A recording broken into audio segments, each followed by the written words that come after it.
Plane sections of conicoids video number 4 में आप सभी का स्वागत। Nature of sections and DRs of axes of sections, यही हम लोग इसमें पढ़ेंगे। तो पहले शुरू करते हैं नेचर ऑफ प्लेन सेक्शंस। ध्यान रहे, इस वीडियो को देखने से पहले क्या आपने इसके पहले वाले वीडियोस देख लिए हैं?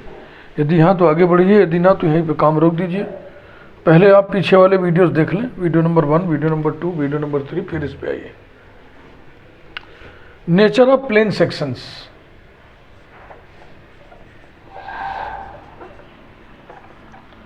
Nature of central plane sections. बार बार हम सेंट्रल प्लेन सेक्शंस लिख रहे हैं, यानी सेंट्रल कोनिकॉइड के सेंटर से होकर जाने वाले प्लेन के द्वारा जो सेक्शन मिल रहा है। यही तुरंत प्रश्न खड़ा होता है, क्या नॉन सेंट्रल प्लेन सेक्शन भी होगा? हाँ होगा, वो हम आगे पढ़ेंगे। पहले हम सेंट्रल प्लेन सेक्शंस पढ़ लें, उसके बाद फिर नॉन सेंट्रल प्लेन सेक्शंस पढ़ेंगे, जो कि इसके मुकाबले ज़्यादा कॉम्प्लिकेटेड होता है।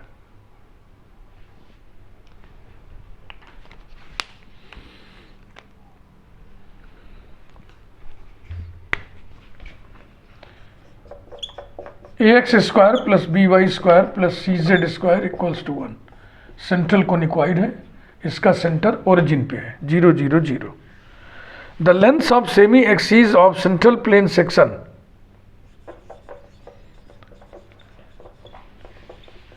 The length of semi axes of central plane section of 1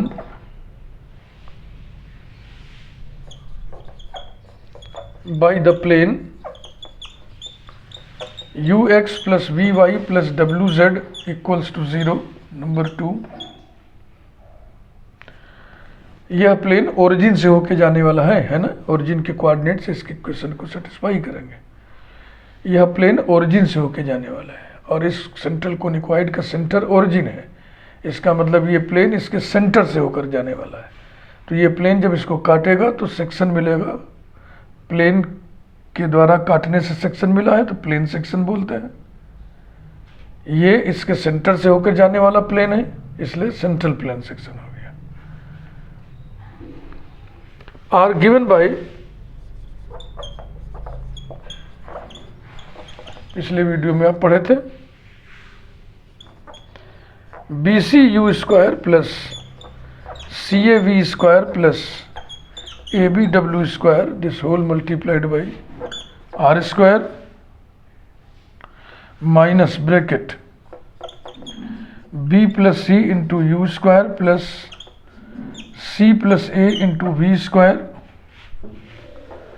plus A plus B into W square multiplied by R square plus u square plus v square plus w square equals to 0। Number 3, यह equation r square में quadratic है। इसके roots जो आएंगे r square में आएंगे। मान लो r1 square r2 square. 2 dimensional geometry में ट्रेसिंग ऑफ कोनिक्स एक चैप्टर है, अगर आपने उसमें पढ़ा हो तो वहाँ भी लेंथ्स ऑफ सेमी एक्सीज निकालने के लिए एक इक्वेशन लिखा जाता है जो आर स्क्वायर में क्वाड्रेटिक होता है। तो वहाँ भी आर स्क्वायर की 2 वैल्यूज आती हैं, r1 स्क्वायर r2 स्क्वायर। अगर उस चैप्टर में पढ़ी हुई बात आपको याद दिलाएं, r1 स्क्वायर r2 स्क्वायर दोनों अगर पॉजिटिव आ जाते हैं तो कोनिक, यहाँ पर बोलेंगे तो कोनिक सेक्शन एलिप्टिक होगा, एलिप्स होगा। अगर r1 स्क्वायर r2 स्क्वायर में से एक पॉजिटिव एक निगेटिव है तो हाइपरबोला होगा। अगर r1 स्क्वायर r2 स्क्वायर बराबर है तो सर्किल होगा। अगर r1 स्क्वायर r2 स्क्वायर बराबर तो है मैग्नीट्यूड में, लेकिन साइन दोनों की अपोजिट है, एक पॉजिटिव एक निगेटिव। ठीक है ना। जैसे एक आ गया r स्क्वायर इक्वल टू 4, एक आ गया r स्क्वायर इक्वल टू -4। तो ये केस बनता है रेक्टेंगुलर हाइपरबोला का। तो यहां पर भी हम यही सब बातें लिखेंगे। अब ये इक्वेशन लिखा हुआ होना चाहिए, इसलिए इसको पहले कहीं लिख लिया जाए, प्रिजर्व कर लिया जाए। ऐसा हटाएं, स्पेस क्रिएट करें पहले। ध्यान नहीं आया ना, पहले ही इसको ऊपर लिखे होते हैं।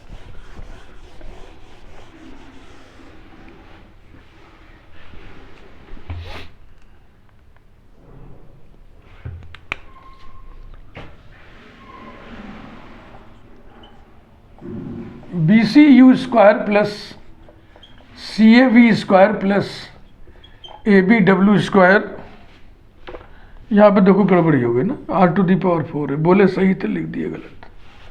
r⁴ माइनस ब्रैकेट में B plus C into U square plus C plus A into V square plus A plus B into W square into R square plus U square plus V square plus W square equals to 0 number 3। देखो ये लिखने में और सोचने में दिमाग काम करता है और एडवांस काम करता है, हमेशा अगले स्टेप के बारे में सोचता रहता है। मुंह से बोलना भी है, देखना भी है, लिखना भी है, समझना भी है, समझाना भी है, कई इंद्रियां एक साथ काम करती हैं। तो इसमें कभी कभी तारतम्य टूट जाता है, बोल कुछ रहे लिख कुछ रहे, सोच कुछ रहे बोल कुछ रहे, तो इस कारण से एरर आ जाता है। और वो एरर ऐसा होगा जिसको आप तुरंत पकड़ लेंगे, और वो एरर ऐसा नहीं होगा जो एरर पूरे सोल्यूशन भर में मौजूद रहेगा, वो एक दो स्टेप में रहेगा फिर ठीक हो जाता है। तो ऐसे एरर को आप खुद भी ठीक कर सकते हैं, उसको हमें बता करके वाहवाही लेने की जरूरत नहीं है कि आप बड़े भारी विद्वान हैं, उसको आप ठीक कर लो। ये जो एरर होता है ये बुक लिखते समय भी ऐसा एरर हो जाता है, लिख ही तो रहे हैं, तो वही काम बुक राइटिंग में भी होता है। तो वो सब एरर ठीक कर लेना चाहिए। एरर वो बताइए जो पूरे throughout the whole solution चल रहा है, फिर वो वीडियो हम जो है कंडेम कर देंगे, दूसरा रीशूट करेंगे। तो आगे बढ़ते हैं। Condition for circular section.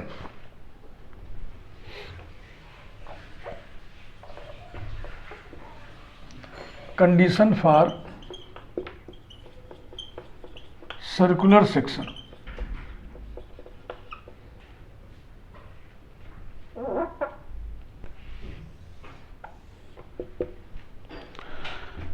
अब ये क्वेश्चन आर स्क्वायर के दो मान देता है ना, R1 स्क्वायर R2 स्क्वायर, उससे हम R1 R2 निकाल लेते हैं।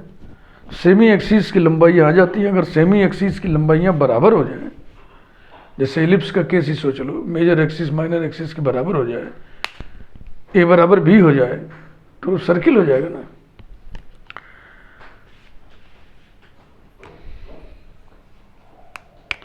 If R1 square,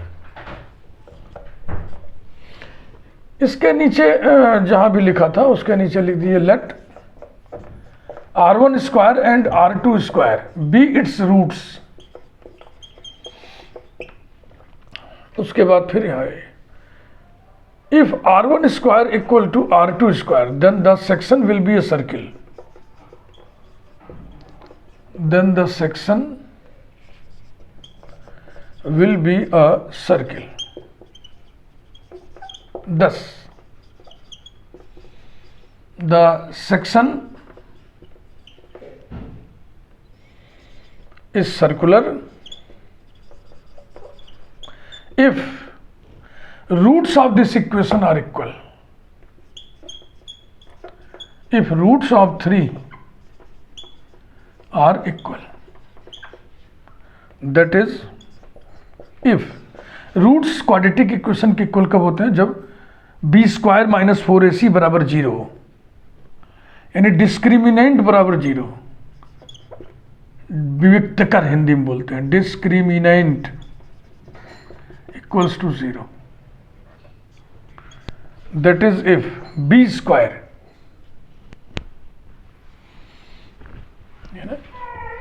a x square plus b x plus c जैसा है, तो बी स्क्वायर माने माइनस समेत इस पूरे का square,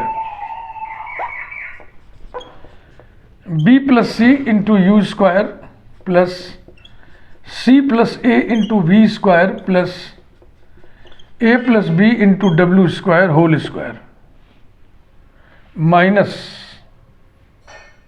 4 into A B C you square plus C A V square plus A B W square into C you square plus we square plus W square equals to 0 करिए, चाहे यहीं पे equality लगा दीजिए। तो ये फार्मूला जैसा आया तो, लेकिन इसे रटना नहीं, याद नहीं करना। याद कैसे करेंगे आप? ये कंसेप्ट याद रखिए, जब जहाँ जरूरत पड़ेगी अपना निकाल लिए।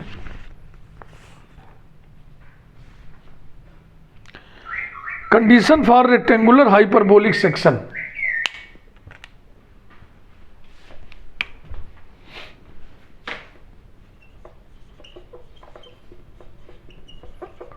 Condition for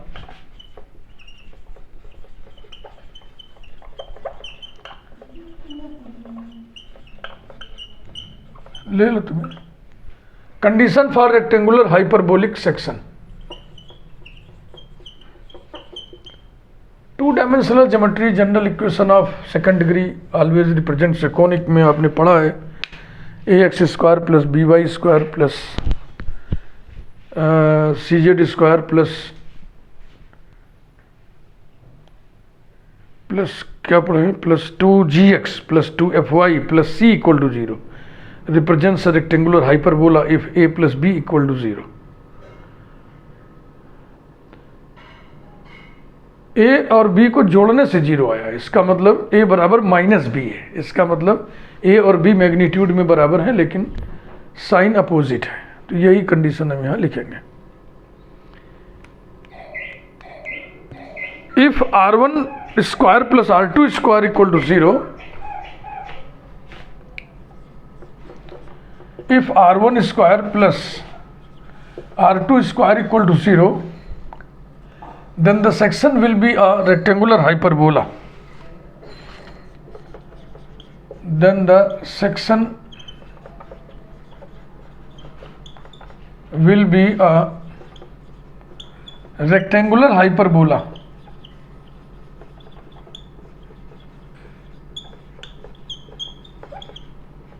Thus,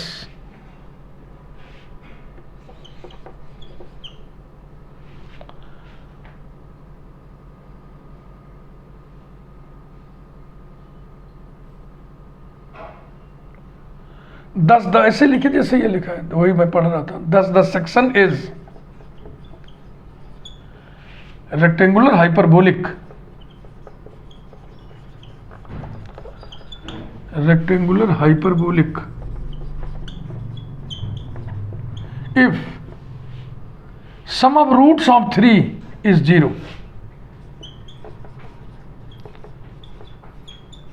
some of roots of 3 is 0, that is if sum of roots क्या होता है,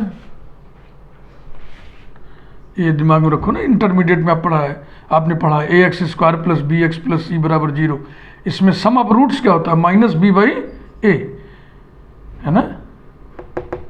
तो इसमें यहाँ माइनस पहले से ही है तो प्लस हो जाएगा, b plus C into you square plus C plus A into we square plus A plus B into W square upon a माने ये बड़ा सा, इसको हम लिख दे रहे हैं sigma B C you square equals to 0। That is if b plus C into you square plus C plus A into we square plus A plus B into W square equal to 0। ये condition आ गई।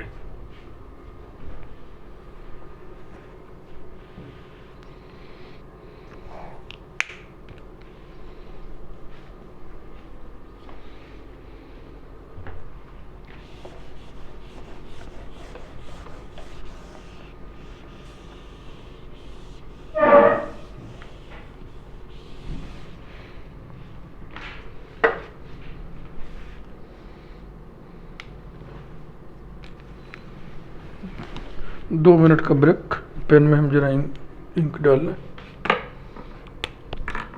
हालांकि तैयारी पहले कर लेते हैं, लेकिन आज भूल गए।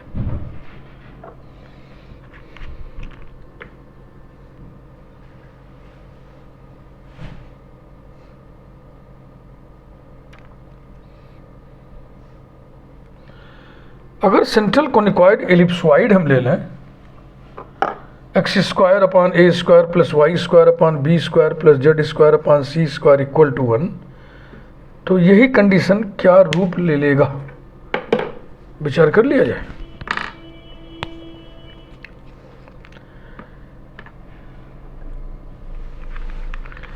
ये सब बड़े बड़े फार्मूले जैसे निकल रहे हैं, इन्हें रटना थोड़ी याद। अच्छा, जैसे कुछ तो याद हो सकता है, ये याद हो सकता है ना, ये सिंपल सा है और सिस्टमेटिक है, सिमेट्रिक है।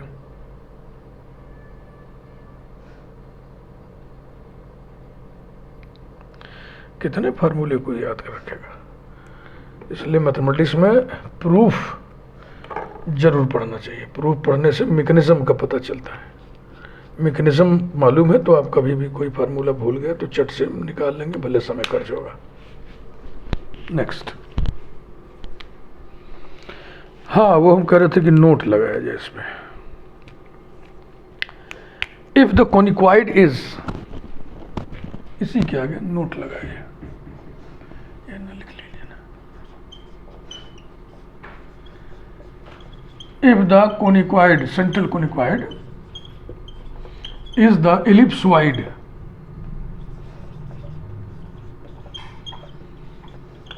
X square upon A square plus Y square upon B square plus Z square upon C square equals to 1, then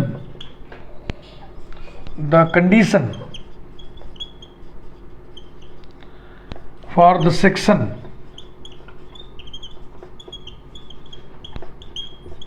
to be rectangular hyperbolic, condition for the section to be a rectangular hyperbola is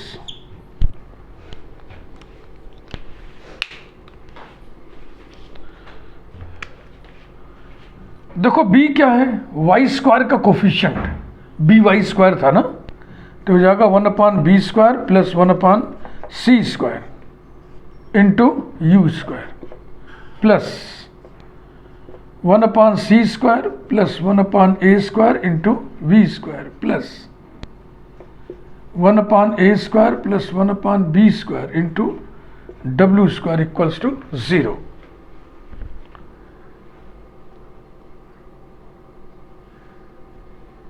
simplify किया जाए इसको, implies that b square plus c square upon b square c square u square plus a square plus c square upon c square a square।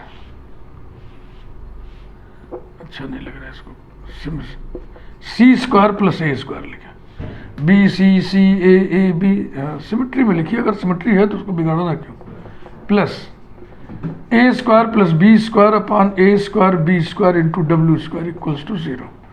Multiplying by A square B square C square we have A square into B square plus C square U square plus B square into C square plus A square into we square plus C square into A square plus B square into W square equals to 0।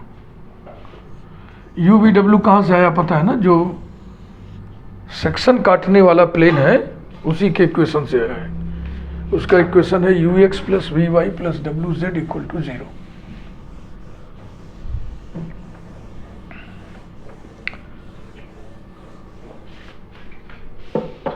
Hyperbolic section में r1 square और r2 square में से एक positive होगा, एक negative होगा, equal equal नहीं। Condition for elliptic section, hyperbolic section की बात नहीं की जा रही है। Condition for elliptic section, elliptic section की बात इसलिए की जा रही क्योंकि एलिप्स में एरिया वगैरह निकाल सकते हैं, हाइपरबोला में सब कुछ निकलता नहीं।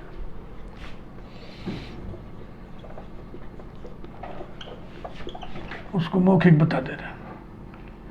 R1 स्क्वायर R2 स्क्वायर में से एक पॉजिटिव आ जाए, एक नेगेटिव, तो हाइपरबोलिक सेक्शन होगा। Condition for elliptic section, elliptic section इसके लिए भी वैसा ही मौखिक है कि R1 स्क्वायर R2 स्क्वायर दोनों पॉजिटिव हो, लेकिन इसको हम पढ़ इसलिए रहे हैं क्योंकि एलिप्स में जो एरिया निकल आएगा, अगर सेक्शन एलिप्टिक है माने एलिप्स है तो उसका एरिया निकल आएगा।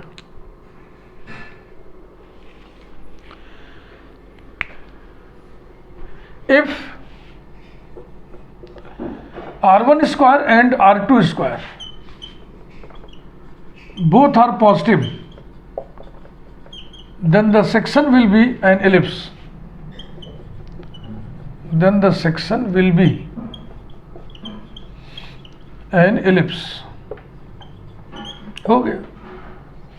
अब एरिया की बात करने जा रहे हैं, स्टार बना दिया, लिखिए let capital delta be the area of elliptic section,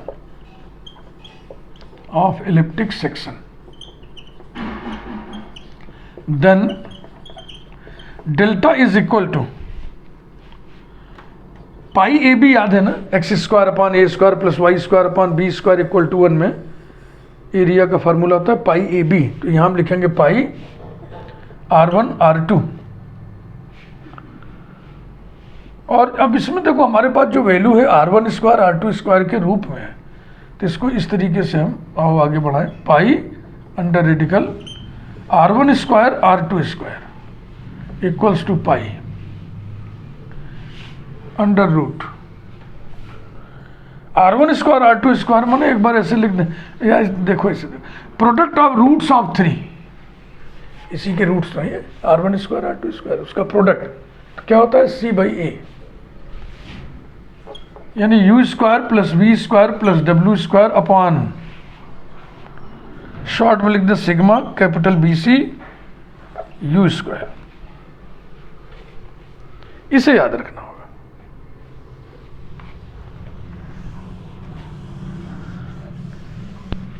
elliptic area माने एरिया ऑफ इलिप्टिक सेक्शन का ये फार्मूला है। इस फार्मूला का एक रूप और है, वही ज़्यादा यूज किया जाता है, उसमें स्मॉल पी घुस जाएगा। स्मॉल पी क्या? Length of perpendicular from the centre of conicoid to the tangent plane. आइए देखते हैं।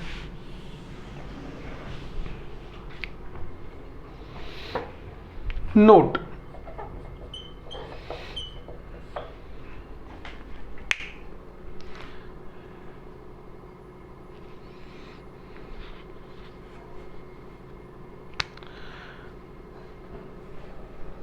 We know that central conicoid chapter से एक रिजल्ट हम उठा के ला रहे हैं, शुरू में ही है। We know that the equation of tangent plane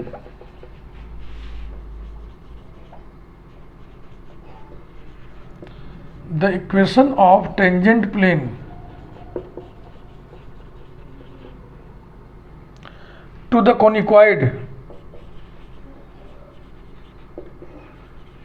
conicoid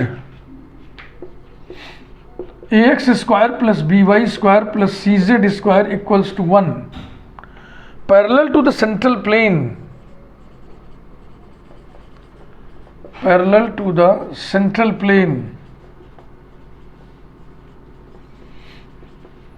क्या लेके चल रहे हैं हम सेंट्रल प्लेन को? ux plus we Y plus W Z equal to 0 is, देखो इस सेंट्रल कोनिक्वाइड के सेंटर से होते हुए ये प्लेन घुसा हुआ उसके अंदर, इसको ऐसे देख लो, महसूस कर लो, 3D फिगर महसूस करो। ये सेंटर है ओरिजिन, यहां से होके प्लेट घुसी हुई है। अब इसके पैरेलल टेंजेंट प्लेन का इक्वेशन निकालना है, इसके पैरेलल टेंजेंट प्लेन का इक्वेशन। किसी प्लेन के पैरेलल टेंजेंट प्लेन के इक्वेशन सेंट्रल कोनिक्वाइड के लिए, ये सेंट्रल कोनिक्वाइड चैप्टर में है। U X plus we Y plus W Z equals to under radical U square upon A plus we square upon B plus W square upon C. ये tangent plane आ गया, ठीक, अभी figure बना के समझा रहे थे ना आपको। इस सेंटर से होके जाने वाला प्लेन है U X plus we Y plus W Z equal to 0। इसके पैरेलल टेंजेंट प्लेन ये है। अब सेंटर से इस पे एक परपेंडिकुलर खींचो, इस परपेंडिकुलर की लेंथ p है। Let small p be the length of perpendicular, be the length of perpendicular from the center 0 0 0 to this tangent plane, to this tangent plane। अब ओरिजिन से किसी भी प्लेन पर डाले गए लंब की लंबाई का फार्मूला आपको मालूम है। Then p is equal to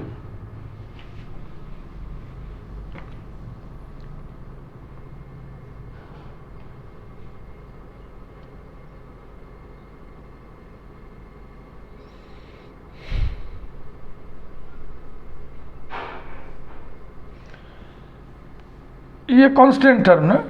p is equal to, जैसे मान लो दिखा है U X plus we Y plus W Z बराबर d लिखा है, तो ओरिजिन से इस प्लेन पर डाले गए लंब की लंबाई क्या हो जाएगा, d upon under root X के कोफिशिएंट के स्क्वायर प्लस वाई के कोफिशिएंट के स्क्वायर प्लस जेड के कोफिशिएंट के स्क्वायर। थोड़ा भारी भरकम एक्सप्रेशन है, घबराना नहीं है, आराम से करिए। वीडियो बड़ा हो जाए ठीक है, लेकिन शॉर्टकट नहीं मारिए। यह upon under radical U square plus we square plus W square. इसको थोड़ा सिंप्लीफाई किया जाए।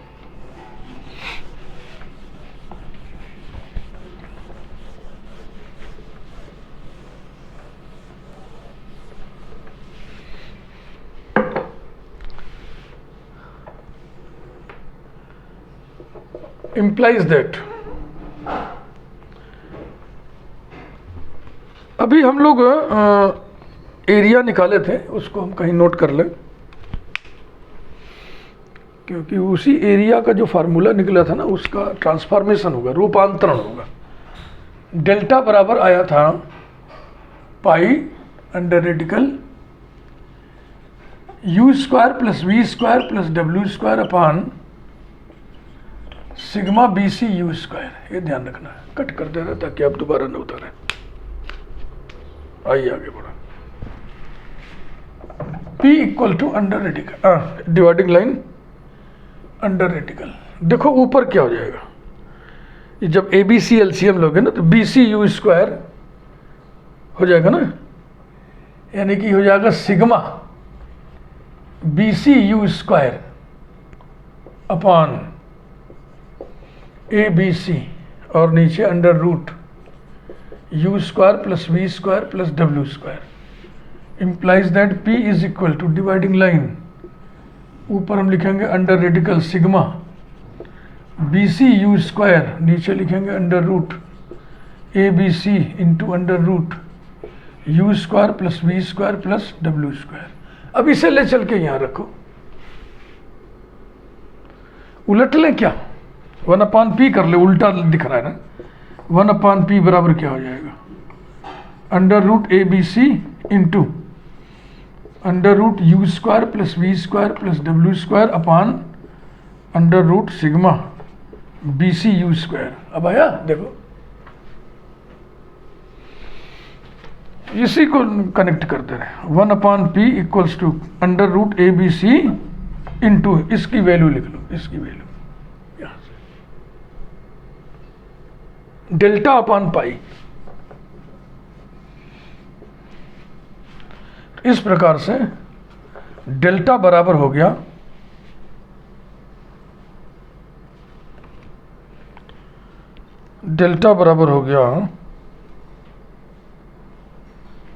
देखो ये pi upon P under root, pi upon P under root A B C. ये फार्मूला आपको याद रखना। इसे आप एलिप्सॉइड के केस में बदलेंगे और सुंदर सा फार्मूला आएगा, उसे भी आपको याद रखना है।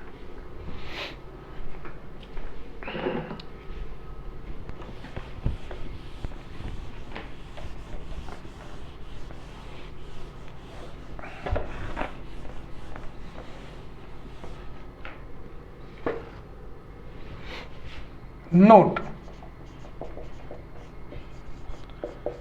if the conicoid is the ellipsoid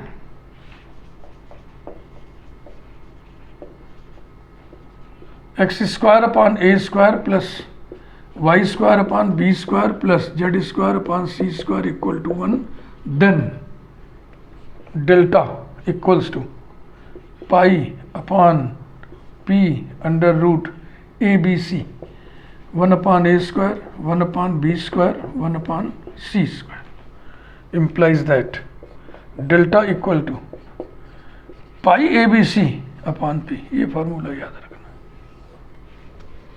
direction ratios of semi axis. Semi axis के डायरेक्शन रेशियोज कैलकुलेट करेंगे. 10 मिनट और लगेगा. वीडियो साइज थोड़ी बड़ी हो जाएगी, कोई बात नहीं. ये चैप्टर ही बहुत हैवी है, बहुत ही हैवी है. धीरे धीरे धीरे हम लोग इसको पढ़ेंगे.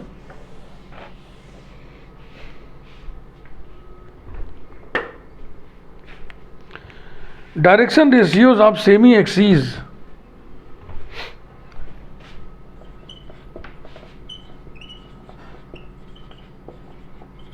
Direction ratios of semi axis. किसके semi axis? Of central plane section. Of central plane section. अगर एलिप्स है सेक्शन तो उसके सेमी एक्सिस होंगे semi major axis, semi minor axis. अगर हाइपरबोला है सेक्शन तो उसके हो जाएंगे semi transverse axis, semi conjugate axis. Circle में तो दोनों बराबर ही होता है. चलिए जल्दी जल्दी फटाफट इसको पूरा कर दें.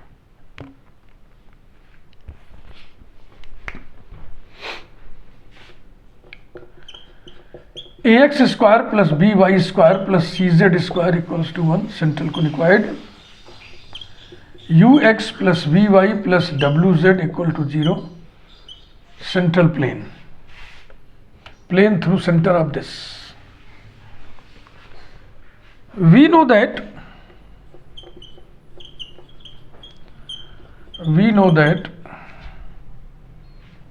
semi axis of section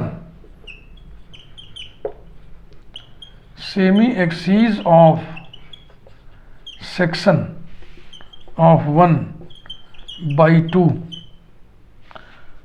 lies on the cone लिखें या generates the cone लिखें.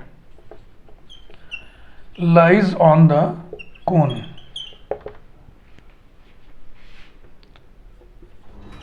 AR square minus 1 X square plus B R square minus 1 Y square plus C R square minus 1 into Z square equals to 0. Number 3, semi axis के द्वारा generate किया गया कोण. Semi axis का locus कोण ही होगा, लेकिन उसका एक इक्वेशन और निकलता है, दूसरे फॉर्म में होता है. उसमें आर नहीं रहेगा. देखना पिछले वीडियो में, इसमें आर है, उसमें आर नहीं है. और आर है क्या चीज? Length of semi axis. तो सेमी एक्सिस के लेंथ को आपने इन्वॉल्व कर दिया तो ये इक्वेशन लिखेंगे.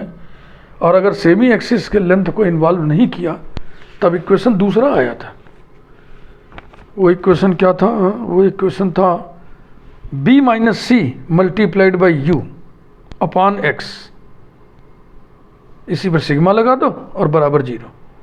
इसमें लेंथ आर इन्वॉल्व नहीं है. ये ध्यान रखना. सेमी एक्सिस के द्वारा जनरेटेड कोण के इक्वेशन दो प्रकार से लिखते हैं, एक आर वाला, एक बगैर आर वाला. आर क्या चीज है? Length of semi axis of the section. इसी के डी आर्स निकालने हैं तो इसके डी सीज हम मान ले रहे हैं. अब फिर डी सीज के प्रोपोर्शनल में जो नंबर्स आएंगे वो डी आर्स हो जाएंगे. Let L M N be the direction cosines of semi axis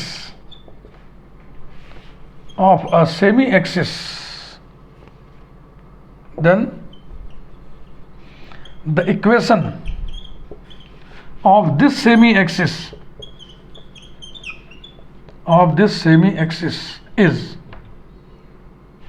origin से होके जाना है, x upon L equals to Y upon M equals to z upon N equals to R. Number 4, R क्या चीज है? इस लाइन पर स्थित फिक्स्ड पॉइंट 0 0 0 से general point X Y Z की दूरी, ये सेमी एक्सिस है, तो आर दूरी लिया है अपने, तो आर दूरी पर जो भी पॉइंट होगा वो लाई करेगा सेंट्रल कॉन्क्वाइड पर भी, कोन पर भी। एंड द पॉइंट, ऊपर बुला रहे, and the point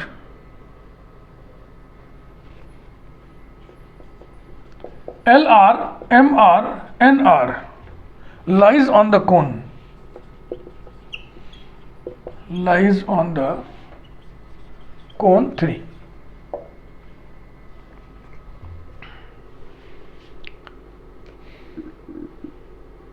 The equation of tangent plane to 3, the equation of tangent plane to 3 माने कोन, एक कोन पर पॉइंट है, at LR, MR, NR is, लिखिए टेंजेंट प्लेन के equation, AR square minus 1 into X square को हम लिख देंगे LR into x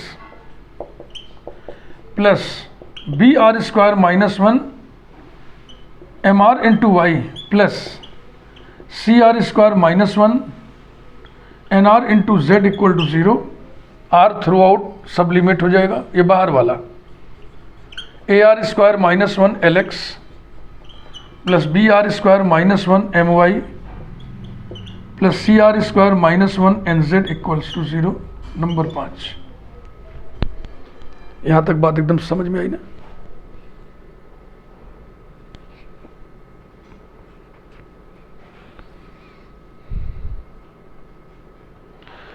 As we know that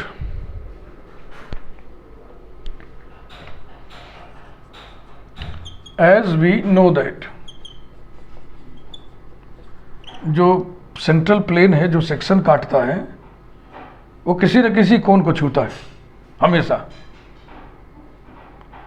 तो इस कोण को भी छुएगा आर के किसी न किसी मान के लिए, यानी इसके टेंजेंट प्लेन जैसा होगा आर के किसी मान के लिए, यही सब लिखने जा रहा है। We know that ux plus vy plus wz equals to 0.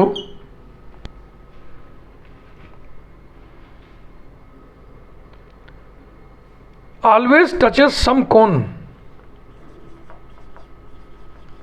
Always touches some cone generated by semi-axis. Generated by semi-axis.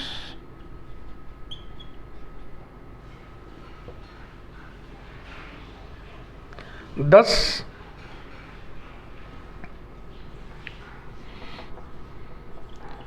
ux plus vy plus wz equal to 0 also touches cone 3 for some value of R.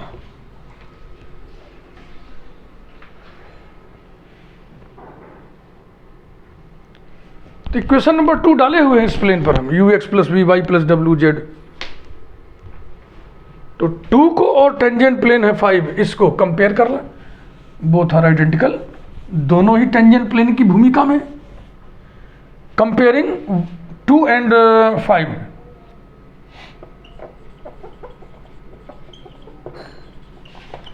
Comparing 2 and 5 we have x का coefficient 5 में कितना है, x का coefficient AR square minus 1 multiplied by L, x का coefficient upon इसमें है u equals to y का coefficient BR square minus 1 into m upon v equals to z का coefficient CR² minus 1 multiplied by n upon w।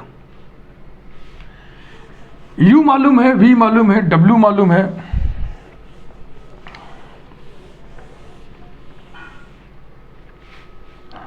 ये जो expression आया है ये आपको dr दे देगा। इसके माध्यम से आपको मिल जाएगा ना L अपान कुछ इक्वल टू M अपान कुछ इक्वल टू N अपान कुछ। यह एक स्टैंडर्ड रिजल्ट है, इसको याद रखना है। जहां पर भी हम लिख दें ऐसे स्टैंडर्ड रिजल्ट, उसे याद रखना है, यानी उसका इस्तेमाल कहीं भी हम वी नो दैट करके डायरेक्ट कर सकते हैं। इट गिव्स drs क्यों? क्योंकि इससे जो मिलेगा ना L अपान कुछ इक्वल टू Y अपान कुछ इक्वल टू Z अपान कुछ जैसा मिलेगा, तो L M N के नीचे जो लटक रही संख्याएं हैं वही drs हो जाएंगी। It gives drs of semi axis. इस वीडियो को यहीं रोकते हैं, काफ़ी बड़ा वीडियो हो गया। Thank you.